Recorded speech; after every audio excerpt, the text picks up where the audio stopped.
स्वागत है आपका हमारे चैनल साहित्य दर्शन में। आपने बहुत सारी आत्मकथाएं पढ़ी होंगी और आज हम आपको शत्रुघ्न कुमार की आत्मकथा सुना रहे हैं। इसे श्री सुदर्शन सिंह चक्र ने लिखा है। शत्रुघ्न कुमार की आत्मकथा को हम आपको लेखक के शब्दों में ही सुना रहे हैं। तो शुरू करते हैं शत्रुघ्न कुमार की आत्मकथा। प्रस्तावना। अयोध्या से चर आया है। सुनती हूँ मर्यादा पुरुषोत्तम ने आर्यपुत्र को कोई संदेश भेजा है। मधुपुरी की वर्तमान रानी शत्रुघ्न कुमार की जीवन सहचरी उत्सुकता पूर्वक पूछ रही थी। महाराजा धीराज कोई और यज्ञ करने जा रहे हैं। हमें अयोध्या के दर्शनों का सौभाग्य पुनः प्राप्त होना है।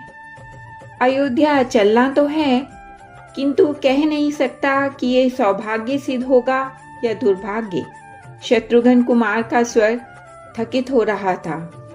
रही यज्ञ की बात, वह तो अब और होने की संभावना नहीं रही। महारानी, आर्यपुत्र आप भी ये कहते हैं?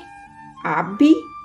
श्रुति कीर्ति के विशाल लोचनों से टप टप बिंदु गिरने लगी, पद्मदल से जैसे मुक्ता लुढ़क पड़े हों। महारानी तो एक ही थी, मेरी वे अग्रजा, और अब तो अयोध्या में उनकी स्वर्ण मूर्ति महारानी कहलाती है। धरा ने साकार होकर जिन्हें सबके समक्ष अंग में ले लिया, अब तो उनकी प्रतिमा का पूजन ही हम सबके लिए शेष रह गया है। मेरा चित्त आज स्थिर नहीं है, इसी से मेरे शब्द तुम्हारे हृदय में आघात करने वाले हो गए। शत्रुघ्न ने अपने पटुके से ही सहचरी के अश्रु पोंछ दिए। आपका चित्त अस्थिर है? आशंका से पीत हो उठा वह उत्फुल्ल पद्ममुख। मुझे भी कोई कारण ज्ञात नहीं, किंतु पता नहीं क्यों हृदय जैसे बैठा जाता है, जैसे दिशाओं को कोई अदृश्य अंधकार आच्छादित करने बढ़ा रहा है। कोई कराल कर पूरी जगती को राहु के मुख की भांति ग्रास कर लेना चाहता है। शांतम पापम, देवी श्रुति कीर्ति ने अत्यंत आकुलता पूर्वक कहा। यह सब आप क्या कह रहे हैं?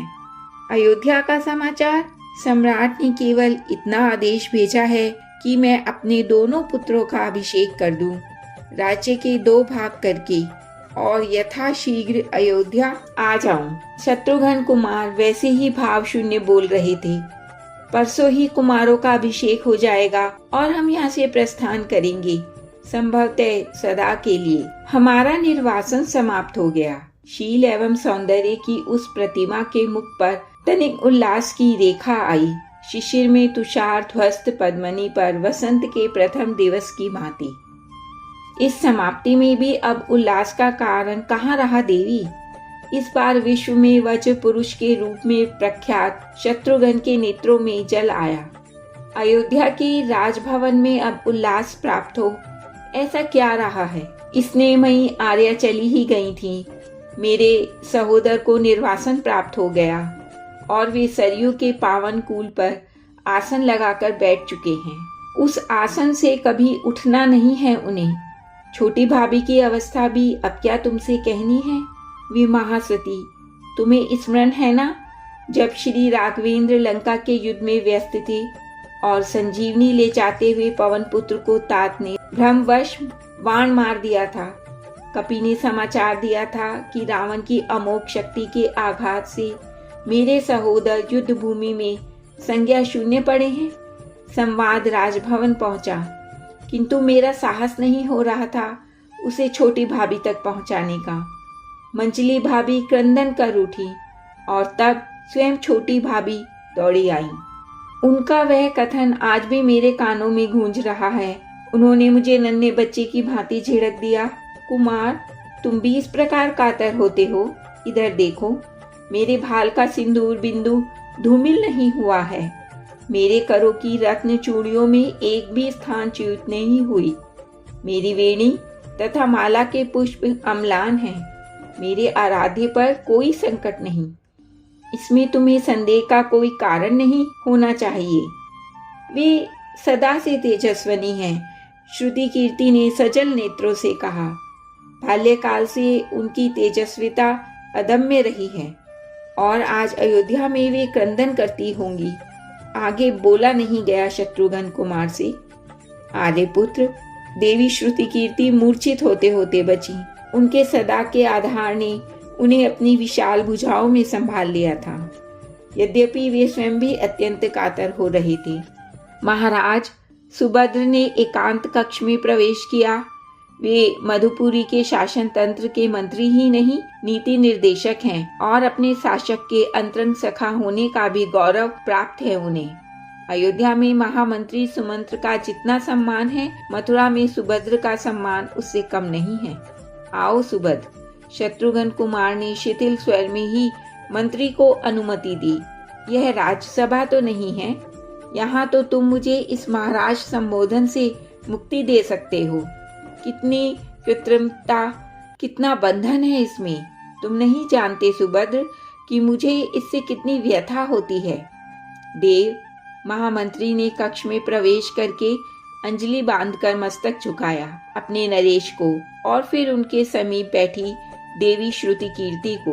मंत्री की उपस्थिति में देवी का वहां से चले जाना आवश्यक नहीं था। वह इस अपने शासक दंपति को आराध्य की भांति मानता था और उनका अनुग्रह भाजन था। देवी के स्नेह के कारण उनकी उपस्थिति उसे अधिक भक्ति नम्र बना देती थी। हमने अयोध्या का वर्णन सुना है। मर्यादा पुरुषोत्तम का दिगंत ध्वल यशोगान हमें पवित्र करता है, किंतु लवणासुर के नारकीय अत्याचारों से त्राण देने वाले अपने आराध्य को महाराज हमारी वाणी सहज उल्लासवश कहती है। हम अयोध्या की ही चर्चा कर रहे थे सुभद्र। शत्रुघ्न कुमार ने संकेत किया मंत्री को बैठने का और वह पाद पीठ के समीप बैठ गया। यह महाराज संबोधन मिला है शत्रुघ्न को अयोध्या के निर्वासन स्वरूप। अयोध्या में तो सभी मुझे कहते थे कुमार। कितना स्नेह, कितना माधुर्य था इस कुमार में। अयोध्या से निर्वासन? मंत्री ने तनिक आश्चर्यपूर्वक अपने नरेश की ओर देखा। जब कोई श्रद्धेय अपने आश्रित को अपने श्री चरणों से पृथक कर दे, निर्वासन ही तो हुआ वह। शत्रुघ्न जी का स्वर भाव विवल हुआ। नीप तरु अपने व्रंतों में जिन्हें हिलोरे देता है, जिन्हें गोद में लेकर झूमता है, उन्हीं सुकुमार सुमनों को जब वह गिरा देता है व्रंतों से, निर्वासन नहीं है उनका। इससे क्या होता है कि मौलिश्री के सुमन किसी आराध्य श्री विग्रह की मौलिश्री बनते हैं या किसी सौंदर्य लतिका की वेणी को सुरभित बनाते हैं। आप इसे निर्वासन कहते हैं देव? मंत्री के स्वर में श्रद्धा थी। अयोध्या के सम्राट त्रिभुवन के स्वामी हैं। उन वांछा कल्प तरु ने अपनी कृपा का सर्वोत्तम प्रसाद हमें प्रदान किया। सुनता हूँ मेरे सहोदर अग्रज को भी निर्वासन प्राप्त हुआ है। शत्रुघ्न कुमार ने मंत्री के शब्दों को सुना ही नहीं।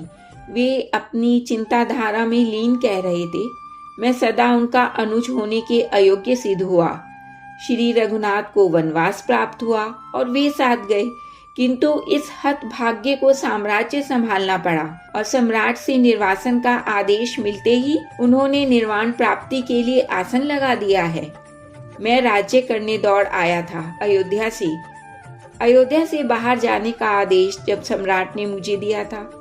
मर्यादा पुरुषोत्तम ने अपने अनुज को सस्नेह स्मरण किया है। मंत्री ने आश्वासन देने का प्रयत्न किया। कुमारों के अभिषेक की व्यवस्था संपूर्ण हो चुकी, किंतु कभी कभी श्री चरण यहाँ के सेवकों को सेवा का सौभाग्य देने पधारते रहेंगे। नागरिकों की यह आंतरिक प्रार्थना लेकर आश्वासन की आशा से इस असमय में यह जन उपस्थित हुआ था। मंत्री सुभद्र ने इस बार अपना प्रयोजन व्यक्त कर दिया। मुझे चारों ओर अंधकार दिखता है सुभद्र। शत्रुघ्न जी ने मुख ऊपर कर कहा। अयोध्या जाने में हृदय कोई उल्लास अनुभव नहीं करता। लगता है अब यह यात्रा, लेकिन रहने दो। कोई आश्वासन दे सकूं, इतनी शक्ति मैं अपने में नहीं पा रहा हूँ। अयोध्या का उल्लास समाप्त हो गया। वहां से साक्षात श्री भूलीन हो गई और अब साकार शौर्य निर्वासित कर दिया गया है। उसकी सहचरी ओजस्विता क्षणों की प्रतीक्षा में है। कितने दिन स्थिर रहेगा वहां जीवन? देव देव कातर हो उठे मंत्री। यह क्या अशुभ सूचित करते हैं आपके शब्द? मैं स्वयं नहीं जानता सुभद्र, जैसे स्वर बहुत दूर से आ रहा हो। आपके अनुग्रह से यह जन अश्वमेघ यज्ञ के समय अयोध्या के दर्शन करके संपूर्ण मनोरथ हो सका।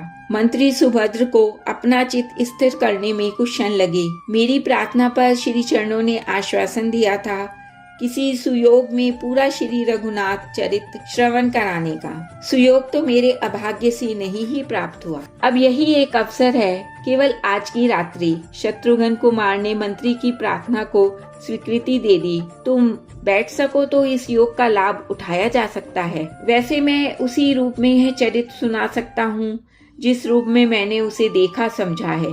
संभव है अपने आराध्य के चरित्रों का चिंतन मनन करने का और कोई योग मुझे फिर ना प्राप्त हो। मेरी जीवन की यह रजनी धन्य बने। सुभद्र पादपीठ के समीप इस प्रकार बैठ गया जैसे पूरी रात वे वहीं बैठा रहेगा। तब हम कुछ अधिक सुविधा पूर्वक बैठे। अपनी सहचरी की ओर देखा। उन अमित पराक्रम ने, देवी मैं ही इस सौभाग्य से क्यों वंचित रहूं? देवी श्रुति कीर्ति ने अपनी उत्सुकता तथा रात्रि जागरण की प्रस्तुति सूचित कर दी। वे दंपति उस आसन से उठे और दूसरे रत्न जड़ित हेम सिंहासन पर जा विराजे। मंत्री सुभद्र ने उनके अतिशय आग्रह के कारण एक दंतासन स्वीकार कर लिया। ऋषि सर्वज्ञ होते हैं। भूत भविष्य ये दोनों काल उनको वर्तमान की ही भांति प्रत्यक्ष होते हैं। कहीं कोई कार्य, कोई घटना, कोई चर्चा हुई हो, उनका मानस उसे इच्छा करते ही प्रत्यक्ष कर लेता है। ऋषियों के चित्त के आधार हैं भगवान कौशल किशोर। उन श्री राघवेंद्र पाद पद्मों के ही चतुर्दिक मुनि मानस भ्रमण किया करते हैं। ऐसी अवस्था में अनेक आवृत्तियां हुई हैं होंगी। ऋषि मानसों में कुमार शत्रुघ्न कथित उनके आत्मचरित अथवा इस रूप में कथित रघुनाथ चरित्र की। ज्ञान नित्य होता है। जो शब्द या विचार विश्व मानस में व्याप्त है, जिनकी आवृत्तियां चल रही हैं, उन्हें कोई अंतःकरण किसी अलक्ष्य अनुकंपामय के असीम अनुग्रह से ग्रहण कर ले, असंभव तो नहीं है। ये पहला अध्याय पढ़ेंगे। रघुकुल। अरुणोदय की पवित्र अरुणिमा विश्व वंद्य विप्र वृंद के सामगान से सृष्टि के प्रारंभ से सत्कृत होती आ रही है। उषा काल की उस पावन बेला में अर्ध्यांजलि उठाए ऋषिगण तक पलक पावड़े बिछाए प्राची क्षितिज पर प्रतीक्षा दृष्टि लगाए होते हैं, और जब वहां से निखिल भुवन वृंतांतक भगवान भास्कर का भव्य प्रकाश प्रकट होता है, आनंदोद्रेक से श्रुति के स्वर मुखरित हो उठते हैं। सहस्त्र रश्मि शतधा वर्तमानः प्राणः प्रजाना मुद्यत येष सूर्यः। उन्हीं सराचर जीवन सुराचित भगवान आदित्य का वंश है जिसमें हमारा जन्म हुआ। हमारे मूल पुरुष वे तो मानव मात्र के मूल पुरुष हैं, किंतु यह गौरव हमें प्राप्त है कि हम उन वैर ईश्वत की सीधी परंपरा में हैं। विश्व मानव ऋषि कुल तक उनकी संतान है।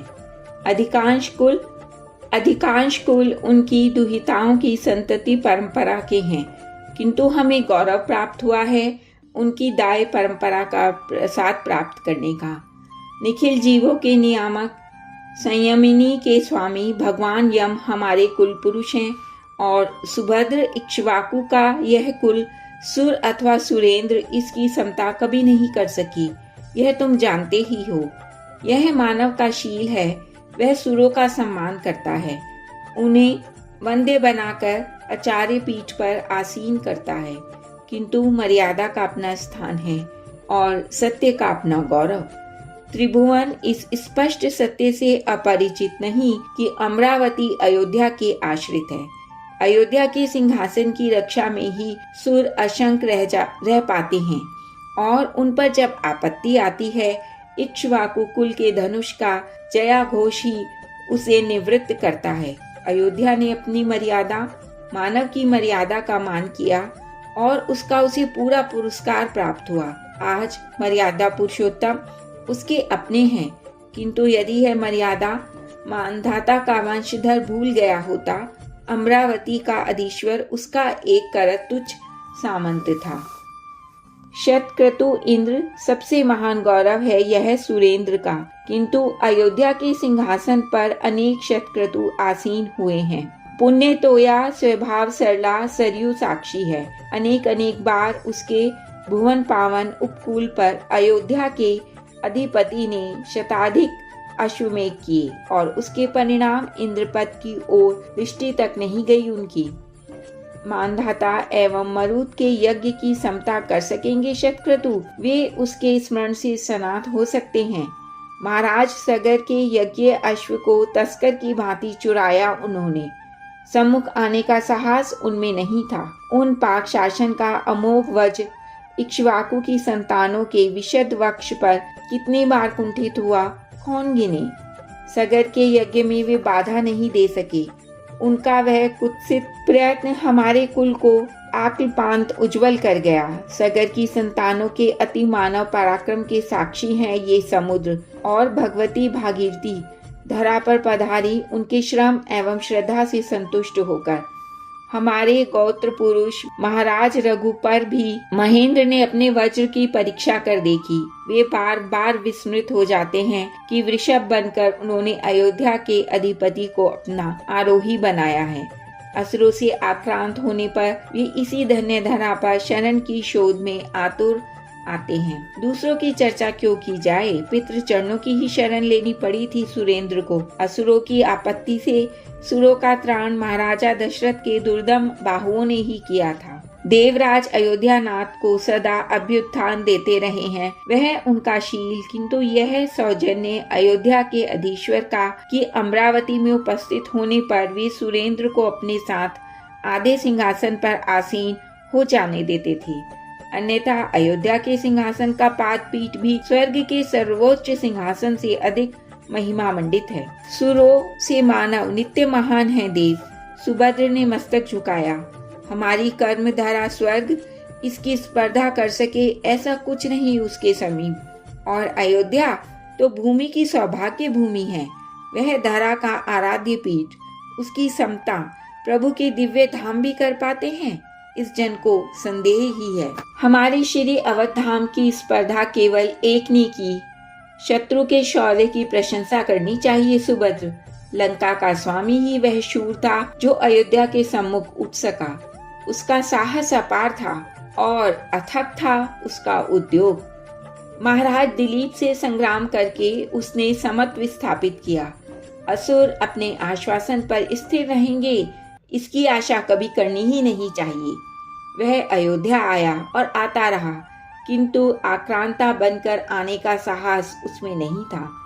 उसने केवल अनुमान करना अभीष्ट माना। अयोध्या के सिंहासन पर जब कोई नवीन अभिषेक हुआ, असुर की आशा उसे भ्रांत किया। कदाचित इस बार वह इधर अपने पद टिकाने का अवसर पा सके, किंतु उसकी दुराशा व्यर्थ थी।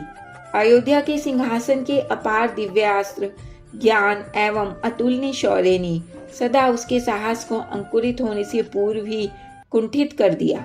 अब तो लंका अयोध्या की अनुग्रह भाजन है। सुभद्र ने सोल्लास अपनी बात पूरी की। मर्यादा पुरुषोत्तम ने लोक रावण को परम धाम दे दिया। सुरो, सत्पुरुषों, सतपथ एवं सदाचरण का वह शत्रु सम्रांगन में अपना शौर्य प्रदर्शित करके श्री राम के शरों से परिपूत हो गया। उसका साहस, उसकी शूरता जितनी प्रशंसनीय रही, उसकी सद्गति उससे कहीं अधिक स्पृहनीय है।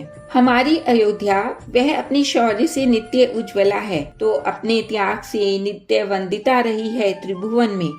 महाराज रघु का सुयश गान कर अब भी मानव पवित्र होता है। अपना सर्वस्व दान कर चुकने पर भी महर्षि वर्तंतु के शिष्य ब्रह्मचारी कौत्स को उन्होंने 14 सहस्त्र स्वर्ण मुद्रा देने का आश्वासन दिया। धनाध्यक्ष वैश्रवण ने बुद्धिमत्ता प्रदर्शित की। कोषागार में स्वर्ण वृष्टि करके वे यह बुद्धिमत्ता ना भी प्रदर्शित करते, हानि एवं पराभव को अपनाना ही तो उनका भाग बनता। अयोध्या का सम्राट धनुष पर जया चढ़ाकर किसी की विजय के लिए प्रस्थान करेगा। जगत सृष्टा ने विधान बना रखा है कि ऐसी अवस्था आने पर पक्ष के भाग्य में केवल पराभव होता है। महाराज भगीरथ भुवन वंद्य ऋषिगण तक उनका स्तवन करते हैं। धरित्री धन्य हुई उनकी श्रद्धा, तपस्या एवं स्थैर्य के पुण्य प्रसाद के रूप में श्रीपद गा की धारा प्राप्त करके और यह जाह्नवी की धारा, अयोध्या की अमल कीर्ति धारा आक्लपांत पृथ्वी को पावन करती इस रूप में प्रवाहित हो रही है। महाराज हरिश्चंद्र का मानव प्रातः स्मरण करता है। उन पुण्य श्लोक का स्मरण उसे पवित्र करता है। सत्य की रक्षा के लिए उनके अति मानव त्याग ने सत्य को भी समुज्वल किया। उन महाभाग का स्मरण जनमानस में आज भी सत्य की प्रतिष्ठा करता है और श्रद्धा को शक्ति देता है। सुभद्र, जानते हो तुम कि अयोध्या के सिंहासन पर बेन को छोड़कर अब तक कोई ऐसा नहीं बैठा जिसके किसी कर्म की ओर कोई अंगुली निर्देश कर सके। अयोध्या के राजकुल ने विलास नहीं सीखा, वैभव को भोग के लिए उसने कभी स्वीकार नहीं किया। जहाँ अल्प सत्व, क्षीणकाय, अल्प साहस एवं सामान्य प्रज्ञ पुरुषों से हमारा कुल कभी किसी का उपहासास्पद नहीं बना, वही इस कुल में स्वार्थ पर, देह पोषक, त्याग कृपण प्राण भी उत्पन्न नहीं हुए। रघुवंशी युद्ध में यम की चुनौती भी सहर्ष स्वीकार करने को प्रस्तुत रहा, तो साथ ही अतिथि एवं विप्रों के लिए, शरणागत रक्षण के लिए और धर्म के लिए उसने अपने मस्तक का मूल्य कभी नहीं माना। उसके देह तथा प्राण नित्य उपहार बने रहे। बहुत दूर की बात नहीं है, महर्षि अगस्त्य साक्षी हैं। अयोध्या के राजकोष में उन्हें एक काशार्पण नहीं प्राप्त हुआ था जो प्रज्ञा के पोषण व्यय से बच रहता हो। प्रज्ञा पुत्रवत है। यह आदेश उपदेश अन्यंत्र के लिए ही शास्त्रों का रहा है। अयोध्या ने तो प्रजा को प्राणाधिक माना है। सुभद्र का कंठ भर आया। अयोध्या नाथ ने प्रजा के कुत्सित जनों की कुत्सा को सम्मान देकर जो त्याग किया, प्रजा नित्य अकृतज्ञ रही। स्वामी, प्रजा की ही बात नहीं सुभद्र, हमने शत शत अश्वमेध किए, सहस्त्र सहस्त्र बार अयोध्या का यज्ञ अश्व दिशाओं में दिग्विजय करता घूमा। युद्ध हुए किंतु किसी की स्वाधीनता कहीं अपहृत हुई। शत्रु का समादर करने में हमसे कभी प्रमाद हुआ। अयोध्या के सम्राट अपने सभासद सामंतों में खड़े होने का सुअवसर प्रदान करे। शतक्रतु देवेंद्र भी अपना सौभाग्य मानेंगे, किंतु तुम जानते हो मर्यादा पुरुषोत्तम ने बाली कुमार अंगद की आर्त प्रार्थना के प्रति भी अपने को अकरुण बना लिया था। अयोध्या की परंपरा जो है, पराभूत, आश्रित एवं विनत सबकी स्वाधीनता अक्षुण्ण रहनी चाहिए। श्रुति स्मृति विहित धर्म का सम्यक आचरण करके प्रजा को उसमें नियुक्त रखते हुए यज्ञ, शांति, रक्षा एवं लोक रक्षण में जीवन व्यतीत करके अंत में अरण्य का आश्रय, योग के द्वारा देहोत्सर्ग, रघुवंश का यही आदर्श रहा है। इस आदर्श में एक ही अपवाद है सुभद्र। आप उसे अपवाद क्यों मानते हैं देव? सुभद्र ने संयत स्वर में कहा।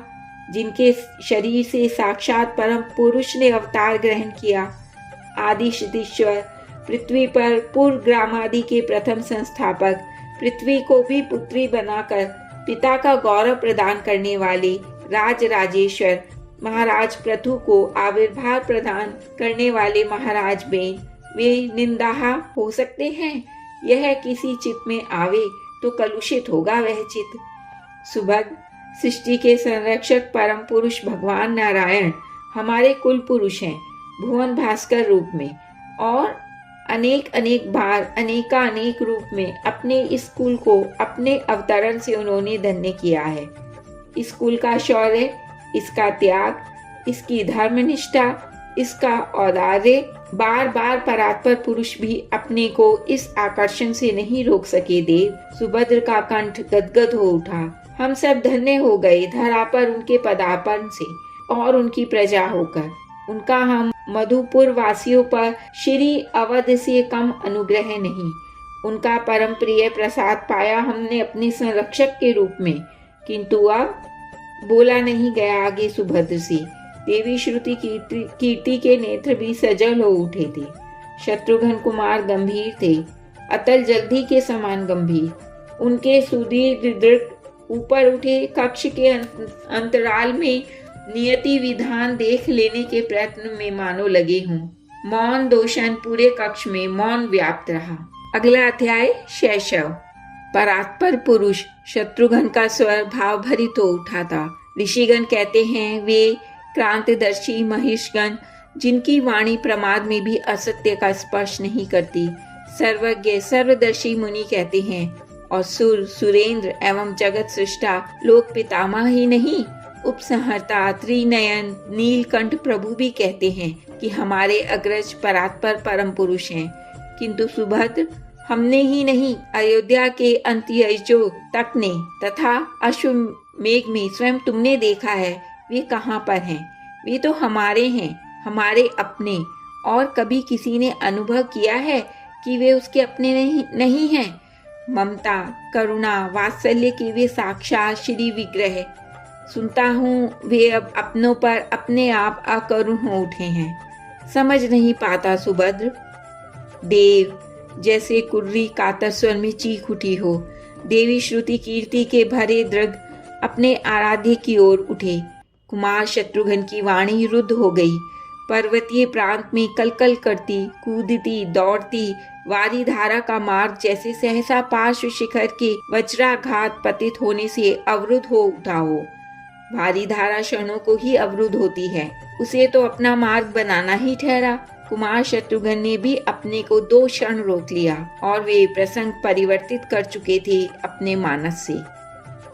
उस समय की स्मृति नहीं है सुभद्र। कुमार की वाणी शांत स्निग्ध हो गई थी। शैशव का स्मरण किसे रह पाता है, किंतु माताएं एवं धात्रियां मुनि पत्नियां भी अनेक बार उसकी चर्चा करती रही हैं, और उस चर्चा ने अपने उस शैशव का एक चित्र मन को दिया है। माँ, तुम जिन्हें राजमाता कहते हो, हम चारों ही उन्हीं को माँ कहते हैं सुभद्र। माँ तो वे हैं ही, जगन माता का निस्सीम वात्सल्य है उनमें। किसी से कभी कोई अपराध भी होता है ये समझ ही नहीं पाती। वे माँ कहती हैं उनका राम उत्पन्न होने पर रोया था। केवल राम ही रोया, शेष तीनों तो रोए ही नहीं। भला शेष तीनों क्या रोते? उन्हें जीवन में ही क्या कम रोना था कि उत्पन्न होने पर भी रोते? 14 वर्ष निरंतर रुदन हम 2 भाइयों का भाग्य बना, और मेरे सहोदर अग्रज, अब उनके रुदन को कोई क्या समझेगा? अब उन पर अयोध्या की अधिष्ठात्र को वन में त्याग आने का भार मर्यादा पुरुषोत्तम ने डाला था। हाँ, माँ कहती हैं भरत जन्म से गुमसुम रहा, वह न रोया और न खुलकर हंसा ही। राम के समीप शैशव में भी वह जैसे संकोच में डूबा रहता था, और राम पास न हो तो गुमसुम हो जाता था। मेरे अग्रज खुलकर हंसे थे, और मेरी जन्मदात्री कहती हैं यह छोटा सबसे उद्यमी है। पलने में भी यह वस्त्रों को सदा पैरों से ही मारता हटाता रहता था। यह भरत के समीप ही शांत रहता है, और राम पास हो तो यह जैसे छुई मुई हो जाता है। सुभद्र, देव किसे कब कैसा बना देगा कोई ठिकाना है? कुमार का स्वर विचित्र गंभीर हो गया। माता कैकेयी ने जाना ही नहीं था कि भरत उनके पुत्र हैं और श्री राम की जननी वे नहीं हैं। देव ने उन्हीं को वनवास का निमित्त बना छोड़ा। माँ कहती हैं राम रात्रि में भी निद्रा टूटने पर रोने लगता था, और उसी समय उसे लेकर छोटी रानी के समीप जाना पड़ता था कि अपने राम को संभालो। माँ की गोद तो माँ की ही गोद है, उसमें हम 4 तो क्या संपूर्ण विश्व शिशु बनकर समा जा सकता है। उनके लिए दूसरा कोई है ही नहीं। किंतु वे कहती हैं कि राम उनकी गोद में टिकना ही नहीं चाहता था। उसे तो कैकेयी माता की गोद में ही प्रसन्नता प्राप्त होती थी और निद्रा आती थी। हम दोनों सहोदरों को माँ स्नेह पूर्वक उपद्रवी कहती रही थी। वे कहती थी हम दोनों रूप से ही नहीं स्वभाव से भी एक से रहे हैं। ना अग्रज को श्री रघुनाथ के बिना चैन, और ना मैं रुकना चाहता था श्री भरत के बिना। मेरा लाल तो भरत है, माँ बड़े उल्लास से कहा करती थी। वह शांत है, सौम्य है, गोद में पलने पर या जहाँ उसे रख लो वह सब कहीं चुपचाप पड़ा रहेगा। मुनि पत्नियां तथा अन्य धात्रियां भी कहती हैं पता नहीं कैकेयी को क्या हो गया, अकस्मात जो उसने अनर्थ कर डाला, उसे तो राम को छोड़ किसी से कभी स्नेह रहा ही नहीं। मेरा राम एक ही रट थी उसकी, और राम को गोद में लिए घूमती, गोद में लिए बैठती, गोद में लिए सोती। ना राम को उसकी गोद के बिना चैन और ना उसे राम के बिना। चक्रवर्ती महाराज जब राम को गोद में उठा लेते, कैकेयी उल्लसित देखती रहती, किंतु दूसरे शिशुओं को उसकी गोद भाग्य से ही मिली होगी। भरत को उसका दूध मिला ही कितना, यह तो दैव का दुर्विधान। किंतु अब उस बात को जाने दो। सुभद्र, मेरी जननी तो व्यवस्थामयी रही है, उन्हें व्यवस्था से ही अवकाश नहीं रहा। हम दोनों सहोदरों को उन्होंने अग्रजों का अनुगामी बनाकर धन्य किया। वे अल्प भाषणी हैं, किंतु जब कुछ बोलती हैं, उनके एक एक शब्द अंतःपुर में अमूल्य माने जाते हैं। वैसे हम 3 माताओं के पुत्र हैं, यह बात केवल औपचारिक है। हम में से प्रत्येक शुद्धातुर होने पर उसी जननी का स्तन्य पा जाता रहा जो उस समय समीप हो। हम सबके लिए सभी माताओं की गोद स्नेही और वात्सल्य, निज जननी की गोद स्नेह एवं वात्सल्य था। प्रत्येक माता के हम 4 पुत्र थे और हम में से प्रत्येक के लिए 3 माताएं थीं। अश्वमेध यज्ञ की अपार व्यस्तता में अवसर नहीं मिला सुभद्र कि मैं तुम्हें अयोध्या के चक्रवर्ती सम्राट के राज सदन का अंतःपुर दिखा पाता। कुमार ने मंत्री की ओर सह स्नेह देखा। महाराज का असीम अनुग्रह भाजन रहा है यह जन। सुभद्र ने हाथ जोड़े। उस अनुग्रह के स्मरण से आज भी उल्लसित होता हूँ। सुर श्रेष्ठ जिनके पादपीठ तक पहुँच नहीं पाते, माताओं एवं जननियों को प्रणिपात करने का सौभाग्य प्राप्त हुआ। मधुपुर के इस तुच्छ सेवक को चक्रवर्ती महाराज का अंतःपुर अमरावती को नित्य लज्जित करता रहा है। हम शिशु 4 थे और अंतःपुर में मात्र स्नेह पूरित हृदय सहस्त्राधिक थे। अयोध्या के घर घर की माताएं, विप्र पत्नियां, ऋषि पत्नियां, स्नेह का सागर उमड़ पड़ा था अयोध्या में। उस अपार स्नेह सागर की उत्ताल तरंगों पर 2 इंदिवर एवं 2 स्वर्ण कमल क्रीड़ा करते थे। देवी श्रुति कीर्ति ने इस बार तनिक उल्लास दिखाया चर्चा में। तुम तो कवित्री हो प्रिय, कुमार ने केवल देखा। आज उनके अधरों पर स्मित आ सके, अंतर में कहाँ रस रहा था। देवी ने सलज भाव से मस्तक किंचित झुका लिया। मंजली माता कहती हैं, भरत न रूठना जानता था न खींचना। किसी वस्तु के लिए कभी वह मचला ही नहीं, जो उसे जो दे दिया उसी में संतुष्ट। माँ कहती हैं, राम बहुत चंचल और हठी था। वह तो जैसे जैसे बड़ा होता गया वैसे वैसे गंभीर होता गया। अपने शैशव में वह जिस वस्तु के लिए मचल जाता था उसे लेकर ही मानता था, और उसकी चंचलता का तो पूछना ही नहीं था, चाहे जब चपलता करता ही रहता था। लेकिन नन्हेपन में भी उसने अपने अनुजों की किसी वस्तु, किसी खिलौने को लेने को हाथ नहीं बढ़ाया, और बहुत मचलकर, बहुत हट करके उसने जो वस्तु ली उसे भी उसी क्षण, यदि उसका कोई छोटा भाई देखने को भी हाथ बढ़ा देता तो वह वस्तु झट राम उसे दे देता और देकर भरपूर प्रसन्न होता। छोटी माँ तो बार बार कहा करती थी, मेरा राम तो देने के लिए ही आया है। छोटे भाइयों को तो दूर, उसने कभी किसी भी बालक के बड़े कर को रिक्त नहीं लौटाया, भले ही वह उसकी कितनी भी प्रिय वस्तु के लिए बड़ा हो। और उसने कभी किसी बालक की कोई वस्तु पाने की आकांक्षा नहीं की। शैशव से मेरे सहोदर अग्रज श्री रघुनाथ के नित्य अनुगत रहे, और मैं तो सबसे छोटा था। सबका स्नेह भाजन, सब मेरा ध्यान रखते थे। वैसे सभी पिताजी तक कहते थे, शत्रुघ्न तो भरत के पीछे ही लगा रहता है। श्री राघवेंद्र तो सबके थे। क्रीड़ा में भी उनका औदार्य, उनकी वत्सलता उमड़ती रहती थी। उनमें कोई भेदभाव नहीं था। अवध के सभी बालकों, समस्त सखा मंडल के वे अपने थे। सबके प्राणाधिक प्रिय थे और उनको सबका पल पल ध्यान रहता था। वे सबका मन रखते थे, सबको प्रसन्न किया करते थे। सुभद्र, तुमने कहीं ऐसे शिशुओं का समुदाय देखा है जिनमें कभी झगड़ा ना होता हो, जो परस्पर उलझते ना हो और उनमें स्पर्धा न जागृत होती हो? सुभद्र ने केवल श्रद्धा से मस्तक झुका लिया। उसकी दृष्टि कह रही थी, देव, मर्यादा पुरुषोत्तम के शैशव की समता सृष्टि के सामान्य शिशु कर कैसे सकते हैं? महर्षि वशिष्ठ की अर्धांगिनी विश्ववंद्या माता अरुंधति से सुना है मैंने। कुमार कहते गए, राम तो त्रिलोकी का भूषण है।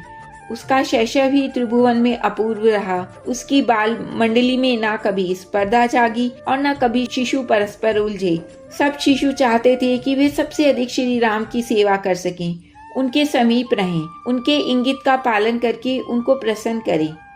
परस्पर भी कोई विवाद इस भय से नहीं होता था कि कहीं श्री राम को उससे खिंता ना हो, और श्री रघुनाथ तो सबके थे ही। हम थोड़े बड़े हुए और स्पर्धात्मक खेल भी होने लगे।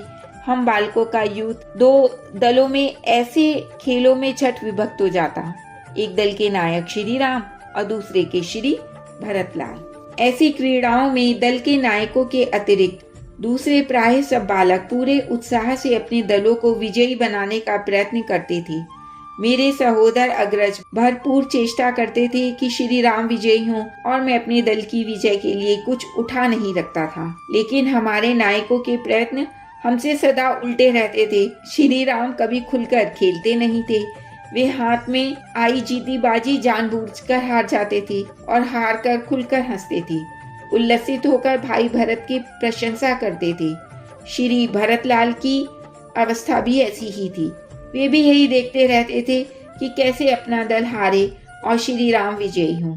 कभी हम लोगों के प्रयत्न सफल होते थे और कभी हमारे नायकों के। विजय का दृश्य भी हमारा अद्भुत होता था। श्री राम का दल जयी हो गया तो श्री राघवेंद्र ऐसे हो जाते जैसे उनका उस दल से संबंध ही नहीं। वे यही मानते, किसी अमुक तनिक सी भूल से भरत जयी नहीं हो सके। और कहीं हमारा दल जयी हो जाता तो श्री भरत जी का मुख नहीं उठता संकोच के मारे। देव, सुभद्र भरित कंठ बोल रहे थे। अवध का चक्रवर्ती सिंहासन जिनके मध्य कंदुक के समान ठुकराता फिरा, उनका वह औदार्य शैशव में ही व्यक्त था, तो उसमें आश्चर्य क्या। जगती धन्य हुई उस शैशव से और उसके श्रवण से। मेरे श्रवण आज सार्थक हुए। सुभद्र, मेरे अग्रज, मेरे स्वामी सा शील निधान त्रिभुवन में न हुआ है न हो सकता है। कुमार का कंठ भर आया। शैशव में कोई मुट्ठी भर तो दूर एक चिटकी धूली उठाकर उनकी ओर बढ़ा देता तो उसे वे ऐसे उल्लास से ले लेते थे जैसे अपूर्व संपत्ति प्राप्त हुई हो, तथा इतना उपकृत मानते थे अपने को उस शिशु का कि कोई उस दशा का अनुमान तक नहीं कर सकता। भाग्य ने साथ नहीं दिया। शैशव से जिनके सम्मुख संकोच के कारण कभी बोल नहीं सका था, 2 क्षण को कुमार चुप हो गए। उनके कमल दलायात नेत्रों से बिंदु टपकने लगे। असमय का शोक है देव। देवी श्रुति कीर्ति ने अपने आराध्य को सावधान किया। आज की रजनी उन मर्यादा पुरुषोत्तम के भुवन पावन चरित्रों को स्मरण करने के लिए हमने समर्पित कर दी है। शोक के लिए जीवन में क्या कम समय रहा है, और आगे ही दैव पता नहीं। बात अधूरी रहकर भी अपना वेदक रूप पूरा कर चुकी थी। सुभद्र के नेत्र भी बिंदु टपका रहे थे। वातावरण आर्द्र हो रहा था। कौन जाने निशा के नेत्र बिंदु भी इस समय दल पत्रों पर इस वेदना में पड़ रहे हों। तुम ठीक कहती हो देवी। कुमार ने उत्तरीय के छोर से ही नेत्र पोंछ लिए। आज की निशा के ये धन्य क्षण व्यर्थ व्यतीत करने के लिए नहीं है। तो ये था शत्रुघ्न कुमार की आत्मकथा का भाग 1। उम्मीद है आपको पसंद आया होगा। यदि आपको पसंद आया है तो हमारे वीडियो को लाइक कीजिए, शेयर कीजिए और हमारे चैनल को सब्सक्राइब कीजिए। धन्यवाद।